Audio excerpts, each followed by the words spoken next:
우리가 지난주에 본 것은 이제 예수님이 제자들을 단기 사역을 위해서 파송하셨던 일이죠. 그래서 제자들을 줄씩 짝지어서 그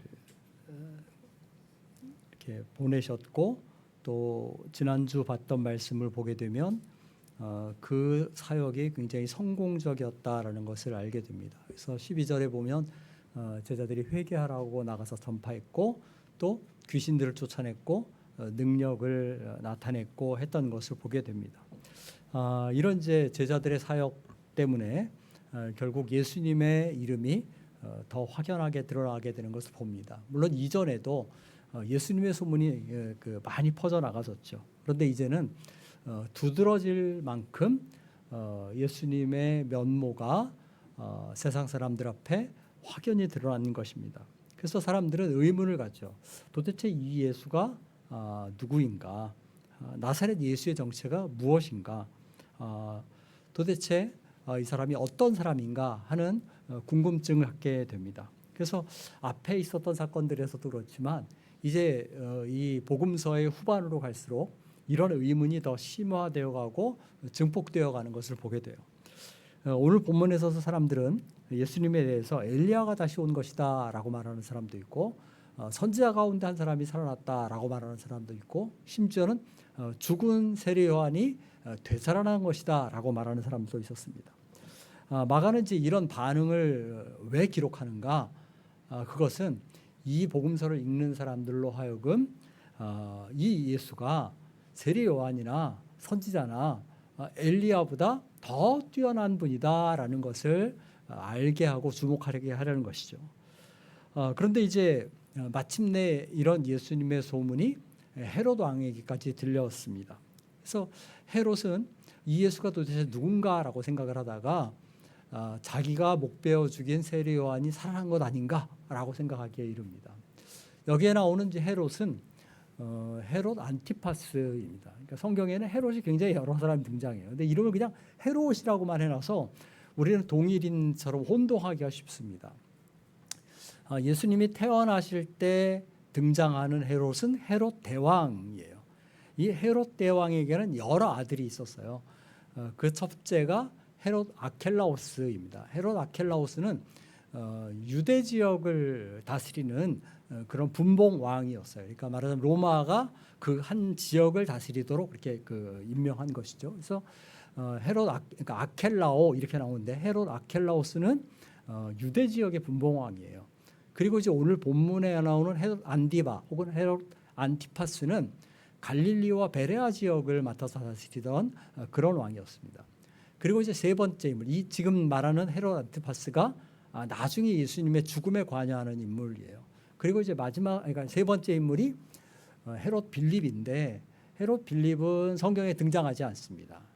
필립이라고 하는데, 이 헤롯 빌립은 그 팔레스틴 동북 지역, 그러니까 이들의 드라고니 지방을 다스리던 사람이에요. 근데 성경에 나오지 않습니다. 그리고 이제 또 한 명의 아들이 아리스토블러스라고 있어요. 이 아리스토블러스는 오늘 본문에 등장하는 헤로디아의 아버지예요.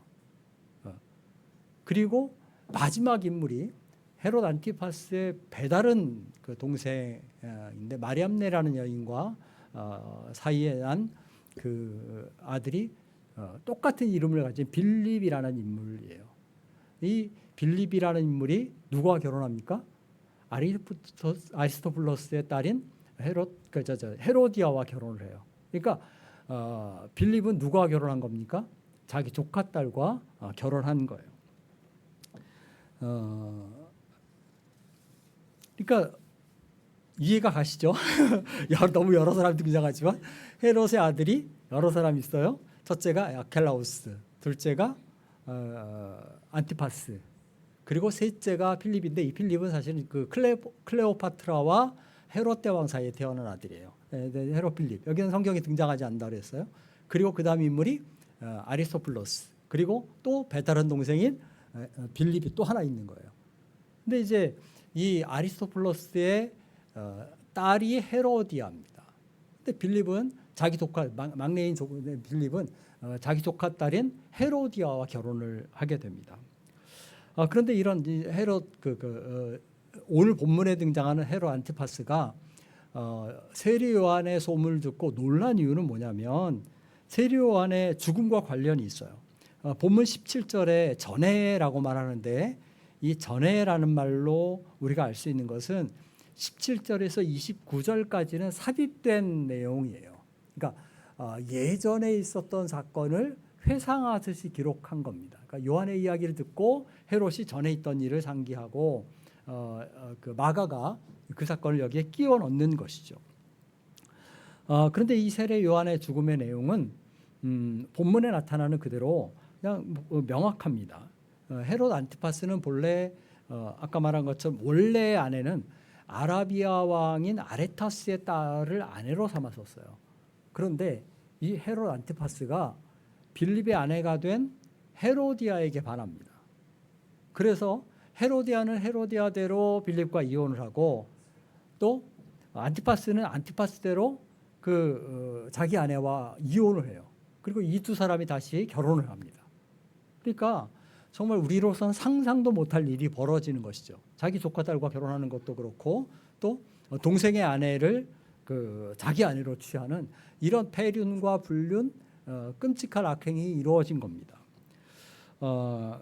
그런데 이런 일을 헤롯이 저질러도 사람들은 입을 열 수가 없었어요. 왜냐하면 권력의 힘이 그만큼 무서웠기 때문이죠. 그래서 헤롯의 생일에 대신들이 또 고관들이 뭐 장군들이 다 모여 앉아서 귀인들이 앉아서 잔치하고 함께 웃고 떠들고 즐기긴 했는데 헤롯의 잘못에 대해서는 전혀 말을 하지 않았습니다. 자기의 지위를 유지하기에 급급했기 때문입니다. 그래서 불법적인 일에 대해서 언급을 안 하는 거예요. 그걸 눈앞에서 보면서도.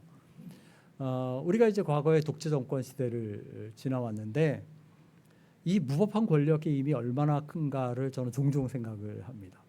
그래서 그 옛날을 생각해 보면 야, 그 시절을 어떻게 지냈지라는 생각을 하게 돼요. 여기 이제 80년대 학번이신 분들, 70년대에 태어나신 분들도 좀 알 수 있는데 뭐 그 당시는 얼마나 험악했냐면 일례로 택시를 타고 정부에 대해서나 대통령에 대해서 조금만 비판하는 말을 하면 그 택시가 어디로 가냐면 바로 경찰서로 갑니다.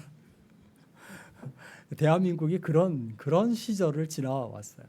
그랬으니까 함부로 입을 열거나 입이 있어도 말을 할 수 없는 그런 시대였던 것이죠. 그런데 예수님 당시도 마찬가지였어요. 사람들은 명백한 불법을 보고도 입을 열지 못했어요. 권력의 힘이 그만큼 무서웠기 때문이죠. 그런데 세례 요한과는 달랐습니다. 세례 요한은 이 이야기를 듣자마자 뭐라고 말합니까? 옳지 않다라고 이야기를 합니다.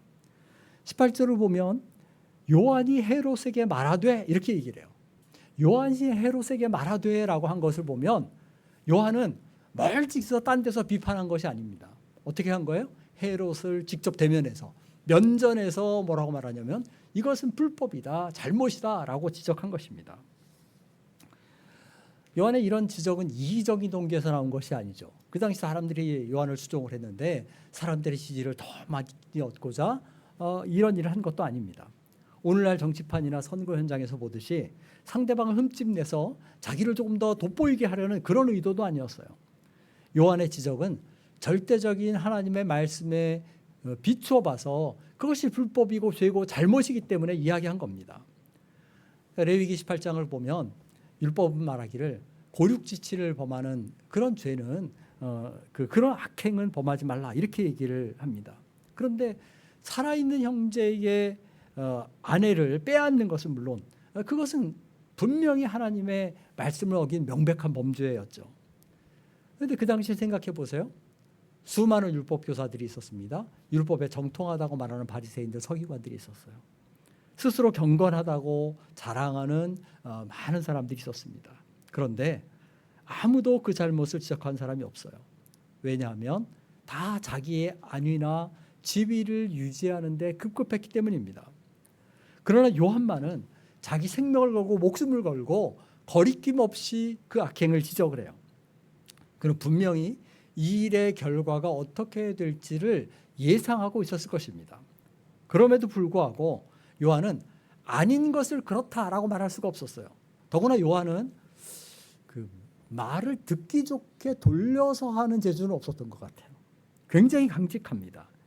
그러니까 마가가 이것을 간략하게 서술한 탄도 있지만 요한이 하는 말은 딱 두 단어죠. 옳지 않다. 그러니까 뭐 이리저리 거기다 덧붙이고 미사역을 덧붙이고 완화시켜서 부드럽게 이야기하지 않은 거예요. 실제로 마태도 마가도 똑같이 옳지 않다라고 기록을 하는 것을 보게 됩니다. 상당히 간략하게 직설적으로 말을 한 겁니다. 이런 요한의 모습은 마치 그 다윗 앞에 선 나단의 모습을 생각하게 해요. 다윗이 밧세바를 범한 죄를 저질렀을 때 나단이 쭉 들어가서 이야기를 하다가 다윗에게 뭐라고 하니까 그 사람이 바로 당신이요라고 직설적으로 얘기합니다. 면전에서 왕 앞에서 그의 잘못을 지적하는 나단의 담대함을 우리가 보게 되는 것이죠. 그런데 세례 요한 역시 그렇게 한 겁니다. 아무리 상대가 절대 권력을 가졌어도 내 목숨이 위협을 당할지라도 요한은 아니요라고 말한 것입니다. 저는 이것이 참 믿음의 사람들의 모습이 아닌가 생각합니다. 세상의 불이나 불법에 대해서도 그렇지만 진리가 아닌 것, 하나님의 말씀에 위배된 것에 대해서는 단호하게 아니요 할 수 있어야 한다는 것이죠. 예를 들면 마틴 루터 같은 사람을 들 수 있죠. 마틴 루터가 종교개혁을 일으킬 당시에는 어땠어요? 가톨릭이 전체를 전 세상을 온 세상을 지배하던 그런 때였습니다. 심지어 세속 권력자조차도 그 가톨릭의 교황의 앞에서 굴복할 수밖에 없는 그런 처지에 있던 때예요. 그럼에도 불구하고 루터는 하나님의 말씀에 비추어서 아닌 것은 아니다라고 말한 것입니다. 이것은 온 세상을 온 유럽을 대적하는 일과 같은 것이었어요.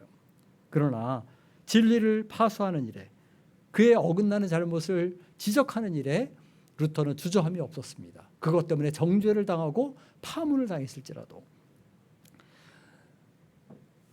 물론 저나 여러분 오늘 이런 절대 권력 하에 살지를 않습니다. 얼마나 좋은 때 사는지 몰라요. 대통령에 대해서 뭐 국회의원에 대해서 비판하는 이야기를 해도 그래도 무사하게 발 뻗고 사는 세상이 된 걸 보면 얼마나 좋은 세상에 사는지 모릅니다.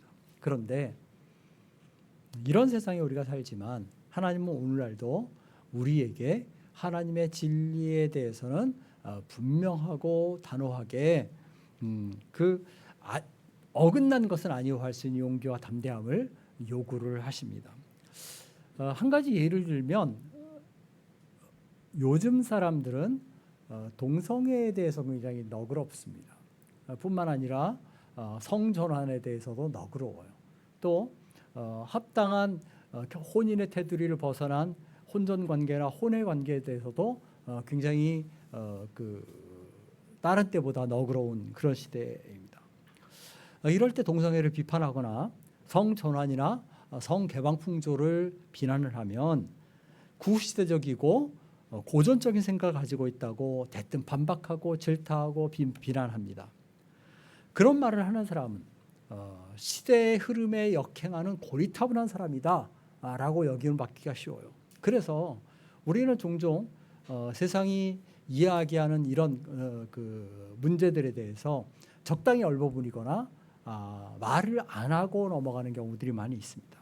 그러나 세상이 다 그리로 달려갈지라도 하나님 말씀이 아니다라고 하는 것은 아닌 것입니다. 말씀의 기준은 분명합니다. 우리가 세태를 따를 것인지 말씀의 기준을 따를 것인지 한번 생각해 봐야 돼요. 이런 문제에 대해서 분명히 우리가 아니요라고 할 수 있는 용기가 필요합니다. 설령 그것 때문에 내가 사회적으로 소외를 당할지라도 따돌림을 당할지라도 손가락질 당하고 불이익을 당할지라도 하나님 말씀에 위배된 것은 노할 수 있는 그런 우리 한누리 가족들이 되시기를 바랍니다. 세례 요한의 죽음에서 우리가 가장 크게 얻을 수 있는 교훈이 바로 이것입니다. 죄와 불법 혹은 비진리, 불의에 대해서는 항상 아니오해야 한다는 것입니다. 두 번째로 우리가 헤롯에게서 얻을 수 있는 교훈도 있어요. 그것은 바로 깨닫고도 고치지 않는 죄의 심각성입니다. 본문을 보면 헤로디아에 비해서 헤롯은 그나마 양심이 좀 살아 있었던 것 같아요. 그래서 자기 잘못을 지적하는 요한을 옥에 가두기는 했지만 차마 죽이지는 못하고 있었어요. 마태복음을 보면 거기에는 헤롯이 요한을 선지자로 여기고 또 그를 따르는 많은 백성들이 있었기 때문이다 이렇게 지적을 합니다. 그러나 그것만이 아니라 헤롯 자신이 그 요한의 그 가르침을 굉장히 달게, 어떤 면에서 달게 받았다 이렇게 얘기할 수 있어요. 그래서 오늘 본문 보면 요한을 의롭고 거룩한 사람으로 알았다. 또 그의 말을 들을 때 번민하면서도 달게 받았다 이렇게 얘기합니다. 그러니까 요한의 충심도 안 것이죠. 그가 잘못이 없는 것도 알았던 거죠. 또 요한의 지적이 정당하고 자기가 죄를 저질렀다는 것도 분명히 압니다. 헤롯은 요한에 대해서 두려워하는 마음도 있었고 보호하고자 하는 생각도 있었어요.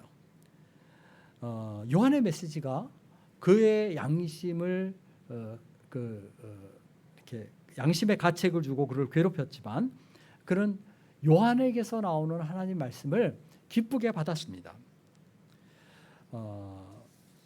그런데 문제는 정작 뭐냐는 겁니다. 그 문제는 뭐냐면 요한에게 그런 깨달음, 그러니까 헤롯에게 그런 깨달음이 있었지만 결국은 그 깨달음에 상응하는 반응이 없었다는 거예요. 헤롯은 번민만 하고 있었지 결단하지 않았습니다. 그러기에 요한을 옥에 가두고 상황만 지켜보고 있었어요. 그런데 그런 그의 우유부단함이 결국 어디로 이어져요? 세례 요한의 죽음으로 이어지는 것을 보게 됩니다. 우리가 성경에서 이런 비슷한 예를 보죠. 그게 누구예요? 빌라도의 경우입니다. 빌라도는 자기 앞에 잡혀온 예수라는 인물이 종교 지도자들의 모함을 받은 죄가 없는 인물이라는 것을 알았어요. 또 더구나 빌라도의 아내가 뭐라고 말합니까? 저 옳은 사람의 일에 관여하지 말라라고 얘기를 해요. 그리고 빌라도는 심지어 손을 씻으면서 이 사람의 피해에 대해서 나는 무고하다라고 공표하기도 합니다. 그러니까 빌라도는 예수님의 무죄와 무고함을 알았습니다. 또 그가 모함을 당했다는 것도 알았어요. 그럼에도 불구하고 빌라도는 자기의 정략적인 계산에 의해서 로마 총독이라는 자기의 지위를 유지하기 위해서 그 직무와 책임을 온전히 하지 못한 것입니다. 그래서 빌라도가 아무리 발뺌을 해도 그 수많은 정죄가 2000년 세월 동안에 계속 돌아가요. 우리가 사도신경을 주일마다 고백하는데 고백할 때마다 뭐라고 고백합니까? 빌라도에게서 본디오 빌라도에게 고난을 받아라고 말합니다. 한 번, 두 번이 아니라 2000년 동안 수많은 사람이 본디오 빌라도 때문에 예수님이 돌아가셨다. 이렇게 외치고 있는 것입니다. 얼마나 많은 정죄가 돌아갑니까? 한 번의 우유부담함과 한 번의 타협이 이런 부끄러움과 수치를 낳은 것입니다. 잘못을 깨닫고도 돌이키지 않으면 이처럼 심각합니다. 우리가 아무리 하나님의 말씀을 들어도 돌이키고 회개하지 않으면 소용이 없어요. 아무리 뛰어난 설교자를 찾아다녀도 그 말씀에 순종함이 없으면 소용이 없습니다. 우리가 아무리 번민하고 아파해도 고민하며 밤을 새워도 행동의 변화가 없으면 소용이 없어요. 중요한 것은 우리에게 들려진 하나님 말씀의 진리에 대해서 결단하는 것이다 라는 겁니다. 헤롯에게 훌륭한 설교자, 메신저가 없어서 문제였습니까? 그렇지 않습니다. 그에게는 가장 위대한 선지자라고 말하는, 예수님이 세례 요한을 뭐라고 말해요? 여인에게서 난 자 중에 가장 위대한 자다 이렇게 얘기하잖아요. 그런 세례 요한이 그에게 있었어요. 헤롯에게 말씀을 듣고자 하는 마음이 없었습니까? 그렇지 않아요. 그는 세례 요한이 전하는 메시지를 달게 들었다 이렇게 얘기합니다. 그러면 헤롯은 듣고 깨닫지 못했습니까? 그는 양심의 가책을 받았어요. 번민도 했습니다. 그의 잘못을 깨달았어요. 그러면 헤롯의 문제는 뭐였냐? 들었으되 알았으되 깨달았으되 고치지 않은 것입니다. 결단하고 순종하지 않은 것입니다. 오늘 우리가 우리의 문제가 무엇인가 한번 생각해 봐야 됩니다. 때로는 설교자도 문제겠죠. 그러나 정말 설교자가 문제입니까? 하나님 말씀을 들을 기회가 없는 것이 문제입니까? 여러분들이 말씀을 읽지 못해서 문제입니까? 알지 못해서 문제입니까? 아니면 말씀을 읽을 때 그것을 깨닫지 못해서 문제입니까? 어쩌면 우리의 경우도 가장 큰 문제점은 깨달은 말씀, 들은 말씀, 알게 된 말씀을 따라서 반응하지 않는 것, 합당하게 응답하지 않는 것이라 할 수 있습니다. 우리 역시도 깨닫고 고치지 않으면, 알고도 행하지 않으면 자칫 헤롯이 범한 것 같은 잘못, 빌라도가 범한 것 같은 잘못을 우리도 범할 수 있다는 것을 기억해야만 합니다. 자, 마지막으로 우리가 본문에서 경계로 삼을 인물은 헤로디아예요. 구약의, 그러니까 성경에 가장 악한 여인 두 사람이 나오죠. 구약의 대표적인 인물은 누구예요? 이세벨. 신약에서 누구예요? 바로 헤로디아입니다. 이 헤로디아를 보면서 여러 가지 이야기를 할 수 있는데, 한 가지 얘기할 수 있는 것은 뭐냐면 악의 전염성이 얼마나 놀랍고 깊고 심각한가 하는 거예요. 헤로디아는 요한의 지역언을 참을 수가 없었죠. 그래서 요한을 죽일 기회만 엿보고 있었습니다. 그리고 마침 헤롯의 생일이 되었을 때 한 가지 계교를 꾸미죠. 그래서 자기 딸을 그 잔치상에 들여보내서 춤을 추게 합니다. 이 딸의 이름이 이제 그 성경에는 나오지 않는데, 요세푸스라는 유대 역사가는 이 딸의 이름이 살로메다 이렇게 이야기를 합니다. 이 살로메가 춤을 추니까 헤롯이 아주 그냥 그 기분이 너무너무 좋았죠. 그래서 뭐라고 얘기를 해요? 내 나라의 절반이라도 내게 줄 테니까 내가 원하는 것이 무엇인지 이야기하라, 이렇게 얘기합니다. 내 나라의 절반을 준다, 이것은 문자적인 얘기가 아니라 자기가 그만큼 관대하고 너그러운 사람이다라는 것을 말하는 어떤 관용적인 표현이에요. 근데 이제 그 말을 들은 살로메가 얼른 어머니 헤로디아에게 달려가죠. 그래서 내가 무엇을 구할까요? 라고 묻습니다. 근데 헤로디아가 뭐라고 말합니까? 세리 요한의 머리를 구하라 라고 얘기를 해요. 결국 헤롯은 섣부르게 내뱉은 말로 인해서 돌이킬 수 없는 잘못을 저지르게 됩니다. 자기가 약속한 그 약속을 처리할 수가 없어서 요한을 목베어 죽이게 되죠. 그런데 제가 주목하고 싶은 것은 사악한 어머니 헤로디아와 더 사악한, 어떤 면에서는 살로메의 모습입니다. 본문을 보면 살로메는 어머니의 계획에 전적으로 동조를 해요. 그러니까 엄마가 너 세리 요한의 목을 달라고 해. 그랬는데 여러분 같으면 그러겠어요? 차라리 값비싼 보석을 구하든지, 어디 땅을 좀 달라고 하든지 뭐 그럴 텐데, 살로메는 엄마인 헤로디아의 악행에 동조를 합니다. 또 그냥 단순히 동의하고 따르는 것만 아니라 적극적으로 역할을 맡아서 행하는 것을 보게 돼요. 살로메의 요청은 어머니 헤로디아의 말보다 한 걸음 더 나아갑니다. 그러니까 헤로디아는 세리 요한의 목을 구하라, 여기까지밖에 얘기 안 했어요. 근데 살로메는 어떻게 합니까? 그 욕을 소바 안에 담아내게 힘들어요. 그 장면을 생각하면 끔찍하죠. 제가 어렸을 땐가 한번 그런 그 영화를 본 적이 있는데, 지금도 그 장면이 이렇게 접시 위에 올려져 있는 목이 아직도 생각이 납니다. 그 소바 안에 담아달라, 이렇게 얘기를 해요. 더구나 이제 마태복음을 보면 여기서 곧 바로 지금 달라, 이렇게 얘기하는 것을 보게 돼요. 어머니의 악함이 딸에게 이어졌습니다. 어쩌면 모녀가 이렇게 닮았을까? 아니, 딸은 더 한층 악한 모습을 보입니다. 선한 일에, 아름다운 일에 서로 닮았으면 얼마나 좋겠습니까? 그런데 악한 일에 서로 닮았으니 정말 슬프고 안타까운 일입니다. 이런 모녀의 악함은, 또 헤롯의 악함은, 그 음탕함은 헤롯 가문의 그 추악한 죄악성을 그대로 보여줘요. 우리가 알 것은 악은 전염된다는 것입니다. 자녀는 부모의 모습을 보고 배우고 본받아요. 우리 자녀가 올바로 살기를 원하면 어떻게 해야 돼요? 나부터 태도와 자세와 성품을 바꾸어야만 합니다. 성경에서 이 헤로디아 살로메의 가정과 대조적인 가정이 바로 신약에 나오는 디모데의 가정이죠. 외조모 로이스와 어머니 유닉의 거짓 없는 신앙이 디모데에게로 이어졌다, 이렇게 얘기합니다. 근데 바울이 디모데를 보니까 뭘 발견했어요? 그 외할머니의 신앙과 어머니의 신앙이 디모데 너에게도 그대로 있구나라는 것을 알았어요.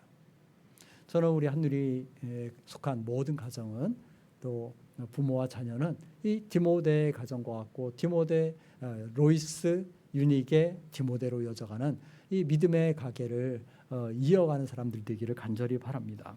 악을 세습하고 악행을 가르치는 것이 아니라 선을 세습하고 믿음을 계승해가는 우리가 되어야만 합니다. 자녀를 악행의 도구로 이용한 헤로디아를 보면서 우리가 부모로서 저지르는 작은 악이 잘못하면 자녀에게서는 더 큰 악으로 나타날 수 있다라는 것을 우리가 경계로 삼아야만 합니다. 결국 세례 요한은 무고하게 죽음을 당했죠. 아마 헤롯이나 헤로디아는 이것으로 모든 사태가 종료됐다. 이제는 두 발을 편히 뻗고 잘 수 있겠구나라고 생각했을 거예요. 그런데 정말 그랬습니까? 그렇지 않아요. 헤롯의 양심이 그를 괴롭힙니다. 헤롯이 예수님에 대한 소문을 듣고 놀란 이유는 세례 요한이 살아난 것 아닌가라는 생각 때문이었어요. 내가 목벤 요한 그가 살아났다라고 말합니다. 왜냐하면 그만큼 양심의 거리낌이 있기 때문이죠. 누군가 말하기를 이렇게 얘기합니다. 헤롯이 요한의 목은 잘랐지만 그의 목소리는 막지 못했다. 이 말처럼 진리는 어떤 억압에도 박해에도 눌리는 법이 없습니다. 이후에 우리는 예수님에게서도 이런 예를 보게 되죠. 사실 세례 요한의 죽음은 예수님의 죽음의 예고편과 같아요. 왜 복음서 저자들이 세례 요한의 죽음을 길게 기록해 놨을까? 그것은 뭐예요? 예수님 역시도 세례 요한처럼 무고하게 죄가 없는 자로 의인으로서 돌아가실 것이다 라는 것을 알려주는 것입니다. 실제로 예수님의 죽음, 세례 요한의 죽음은 닮은 것이 많았어요. 요한은 의롭고 거룩했죠. 예수님도 의롭고 거룩했습니다. 요한은 악한 헤로디아와 살로메의 계교 때문에 죽임을 당합니다. 예수님이 역시 대제사장들, 서기관들, 종교 지도자들의 계교에 의해서 살해를 당하십니다. 요한은 헤롯의 우유부단함 때문에 죽임을 당해요. 그런데 예수님 역시 빌라도의 우유부단함 때문에 죽임을 당합니다. 예수님의 시신은, 헤롯의 시신은, 세례 요한의 시신은 제자들이 거두어서 장례를 치르죠. 근데 예수님의 시신은 역시 예수님의 숨은 제자였던 아리마대 요셉이 거두어서 장사를 치릅니다. 무엇보다 두 죽음 모두 하나님의 말씀을 외치고 진리를 대변한 것 때문에 당한 죽음이었습니다. 요한을 죽임으로 그의 입을 막고 자기 잘못을 은폐할 수 있을 것이라고 헤롯 일당이 생각했던 것처럼 유대 종교 지도자들은 예수만 죽이면 그 입을 막을 것이라고 생각을 했을 겁니다. 또 자기의 잘못을 은폐하고 자기의 위치를 지킬 수 있을 것으로 생각했어요. 그러나 결국은 어떻습니까? 하나님의 진리는 억압을 당하지 않았다는 것입니다. 오히려 진리가 더 드러나고 증거되었습니다. 무고한 피를 흘리고 의로운 피를 흘린 그들의 죄가 낱낱이 드러났습니다. 요한은 의를 위해 죽임을 당한 예수님의 선구자가 되었습니다. 그는 자기 생명이 위협을 당해도 불의한 일에 대해서, 하나님 말씀에 어긋나는 일에 대해서 아니요 하기를 주저하지 않았어요. 저는 오늘 우리가 이 요한의 뒤를 따라서 예수님의 모범을 따라서 그렇게 어떤 그 불의나 비진리와 타협하지 않는 그런 사람들이 되기를 간절히 바랍니다. 세상에서 정말 하나님 말씀만을 대변하고 그 말씀만을 좇아 살아가야 할 것입니다. 찬양하겠습니다. 336장입니다.